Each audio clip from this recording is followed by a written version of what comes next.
तरह से दिल्ली के प्रोटेस्ट में पैलेट गन्स का इस्तेमाल हुआ था, द हिंदू ने ये खबर की थी और अपनी खबर पर डटे रहे थे, बावजूद इसके कि लगातार सरकार की तरफ से, दिल्ली पुलिस की तरफ से डिनाई करते रहे, लेकिन ये खबर सच निकली। और अब देखिए, हिंदू ने एक और जरिए से आपको ये बताया है कि आखिर दिल्ली पुलिस के एक ऑफिसर के ऑर्डर पर आरएएफ ने ये पैलेट गन का इस्तेमाल किया था प्रोटेस्टर्स पर। और ये कहाँ से पता चला? ये डॉक्यूमेंट है इसका। अब ये डॉक्यूमेंट और ये खबर, द हिंदू की ये खबर जो है, अब ये मजबूर कर रही है गोदी मीडिया को भी कि अब उनको ये खबर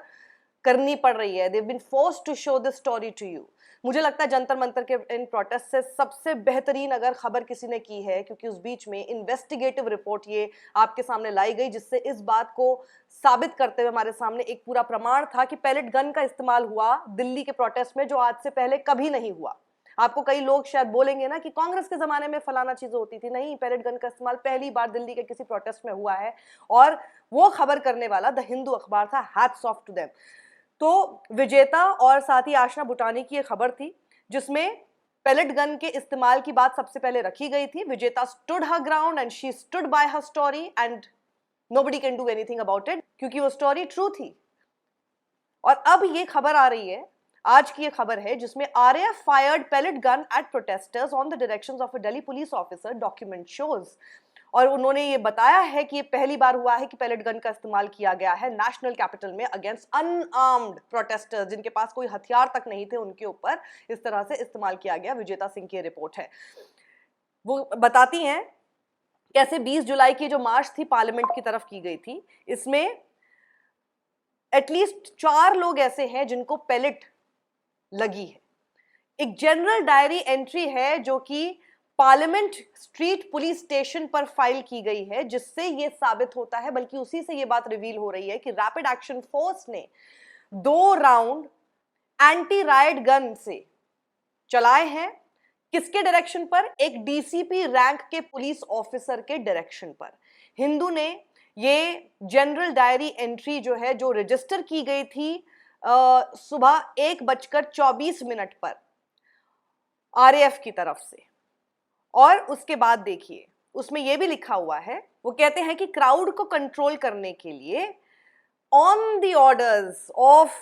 द डीसीपी, ये स्पेसिफिकली लिखा गया है, इसलिए हिंदू ने भी इसको कोट्स में आपको बताया है। RAF deputy commandant fired 55 rounds of non electrical shell, 15 rounds of electrical shell, 5 tear smoke grenade, 2 rounds using ballistic cartridges with plastic pellets from an anti-riot gun। तो बिहार में अगर AK-47 का इस्तेमाल हुआ और दिल्ली में देखिए इसका इस्तेमाल हुआ, लेकिन तब भी जो आपके सामने रेज, आउटरेज जो आपको दिखेगा,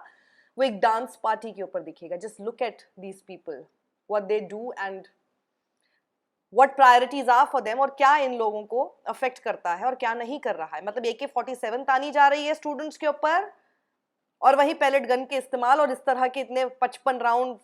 फ्रॉम, जैसे कि मैंने आपको बताया कि नॉन इलेक्ट्रिकल शेल का किया जा रहा है, 15 राउंड्स ऑफ इलेक्ट्रिकल शेल का किया जा रहा है, 5 टीयर स्मोक ग्रेनाइड किए जा रहे हैं। ये सब इनको वरी नहीं करता है। हिंदू ने रिपोर्ट किया 21 जुलाई को कि 2 लोग थे who were hit by pellets allegedly fired by RAF personnel being operated upon at government hospitals। उनमें से एक है जिसका नाम है साहिल लोचब, जो 19 साल का लड़का है। risks losing vision in his right eye due to a pellet piercing his pupil, क्योंकि उसकी जो आंख का जो प्यूपिल है उसमें पैलेट पियर्स हो गई, और इसीलिए वो इस रिस्क पर है कि उसको एक आंख से दिखाई नहीं देगा। Pellet guns and shock batons are part of the gear of the RAF, और ये पैलेट गन इसीलिए दिल्ली पुलिस नहीं बल्कि आरएएफ की तरफ से इसलिए हो सकता है क्योंकि आरएएफ जो है उसके पास जो गेयर होता है उसका पार्ट होता है पैलेट गन और शॉक बैटन्स,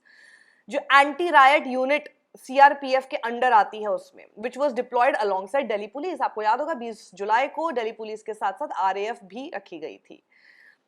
27 जुलाई को एक retired intelligence bureau special director Yashovardhan Azad, साथ ही 2 दूसरे जो पीड़ित थे पैलेट गन्स के, वो जिसमें से एक आर्टिस्ट है और एक अदर प्रोफेशनल है, वो सुप्रीम कोर्ट जाते हैं टू डिमांड डीकमिशनिंग और banning the use of Holi और पार्टली मेटालिक काइनेटिक प्रोजेक्टाइल्स या फिर pellets fired from pump action rifles or projectile action guns for the purpose of crowd dispersal of civilian assemblies by law enforcement agencies and grant of exemplary compensation to all victims of pellet injuries caused by the state action on July 20th, as well as to ensure complete medical treatment, care and rehabilitation of the said victims. तो ये लोग court क्यों move हुए हैं? Court में जाकर इन लोगों की अपील ये है, जो पीड़ित हैं, देखिए खास तौर पर अब वो ये कर रहे हैं कि उनके साथ तो जो हुआ सो हुआ, लेकिन आगे चलकर अब ये सब ना हो पाए, तो इसके लिए वो सुप्रीम कोर्ट मूव होते हैं, ये कहते हुए इनकी डिमांड ये है कि डीकमीशन किया जाए या फिर बैन किया जाए पूरी तरह से, या फिर even partly metallic kinetic projectiles या फिर पेलेट्स का इस्तेमाल, जो कि एक पंप एक्शन राइफल या फिर प्रोजेक्टाइल एक्शन गन्स से इस्तेमाल की जाती है, ये बोल के इस्तेमाल की जाती है लॉ एनफोर्समेंट एजेंसीज द्वारा कि जो सिविलियन असेंबलीज हैं उसमें जो भीड़ इकट्ठा हुई है उनको हम डिस्पर्स कर सकें, और उसके नाम पर ये लोग पैलेट गन्स और इन सब चीजों का इस्तेमाल कर रहे हैं, जिसको रोक लगनी चाहिए। और साथ ही उनकी मांग ये है कि it should grant exemplary compensation to all victims of pellet injuries, जिनके ऊपर पैलेट इंजरीज हुई हैं उनको कॉम्पनसेशन दिया जाना चाहिए, क्योंकि ये स्टेट एक्शन की वजह से हुआ 20 जुलाई को। और साथ ही ये भी इंश्योर करना चाहिए कि उनको एक प्रॉपर मेडिकल ट्रीटमेंट मिले, केयर मिले, रिहैबिलिटेशन मिले। अब आप सोचिए, ये खबर जब आई थी, मुझे याद है कि जिस वक्त ये खबर सबसे पहले द हिंदू अखबार ने रिपोर्ट की थी, और इसीलिए मैं कह रही हूँ this is the best report so far from Jantar Mantar protests. ये काम किया एक बढ़िया अखबार ने, इतने सारे नॉइज में एक इन्वेस्टिगेटिव रिपोर्ट विजेता सिंह और साथ ही आशना बुटानी ने की, जिस इन्वेस्टिगेशन से हर तरह के झूठ पर पानी फेरा जा सका, हर तरह की सच्चाई पर जो पर्दा डालने की कोशिश हो रही थी उसे बेनकाब किया जा सका। कितनी बर्बरता आखिर इन लोगों ने की, क्योंकि लगातार जो माइक पर बोले जा रहे थे, कुछ बोल रहे थे, वो कहते नहीं जरूरी था, लॉ एनफोर्समेंट के लिए जरूरी था, लॉ एंड ऑर्डर हमें संभालने के लिए जरूरी था, वहां से पत्थरबाजी हो रही थी, हमें जरूरी था, ये सब चीजें आपने कही। अनआर्म्ड प्रोटेस्टर्स वहां पर थे, उनके ऊपर पैलेट गन का इस्तेमाल आपने कैसे कर लिया? और पैलेट गन का इस्तेमाल हुआ है, ये विक्टिम से पता चला। वो अस्पताल में भर्ती हुए, आरएमएल के अस्पताल के, आपको वो विजुअल्स याद होंगे जिसमें उस शख्स के शरीर पर बिल्कुल, जब आपने पहली बार देखा होगा, कोई भी पहली बार देख के सोचा था कि इसके ऊपर ये ऐसे दाने दाने जैसे ऐसे इंजरीज क्यों हैं, और आंख पर भी लगी हुई है, बिकॉज हम लोगों ने पैलेट गन के इस्तेमाल तो देखे हैं ना कश्मीर और बाकी जगहों पे जो बॉर्डर एरियाज हैं, तो हमको दिखाई देता है कि मतलब pellet gun and then just came to our mind, it just came to our mind and just went. मुझे लगता है इवन इंडिपेंडेंट जर्नलिस्ट ने भी उसमें आगे किसी ने भी फोकस नहीं किया, किसी ने नहीं किया। विजेता सिंह और आशना बुटानी जब उन विक्टिम से मिलती हैं, और सिर्फ विक्टिम से मिलती नहीं है, विक्टिम्स के कहने पर नहीं हुआ है ये, विक्टिम्स की तो सिर्फ तस्वीरें देखी गई हैं, अस्पताल की रिपोर्ट्स ये बताती रही, और अस्पताल की रिपोर्ट बताने के बावजूद दिल्ली पुलिस मना करके चली गई। नहीं ऐसा, जैसे वो लगातार हर चीज को डिनाई कर रहे थे, ऐसा हुआ ही नहीं, ऐसा हुआ ही नहीं, उनको लगा इसको भी हम ऐसे ही कर देते हैं। विजेता stood with her story and now, और सिर्फ विजेता के कहने पे नहीं, बल्कि अब पार्लियामेंट स्ट्रीट पुलिस स्टेशन खुद, जो कि सोचिए दिल्ली पुलिस मना कर रही थी, लेकिन खुद पार्लियामेंट स्ट्रीट के पुलिस स्टेशन में एंट्री रजिस्टर्ड है, जो ये बताती है कि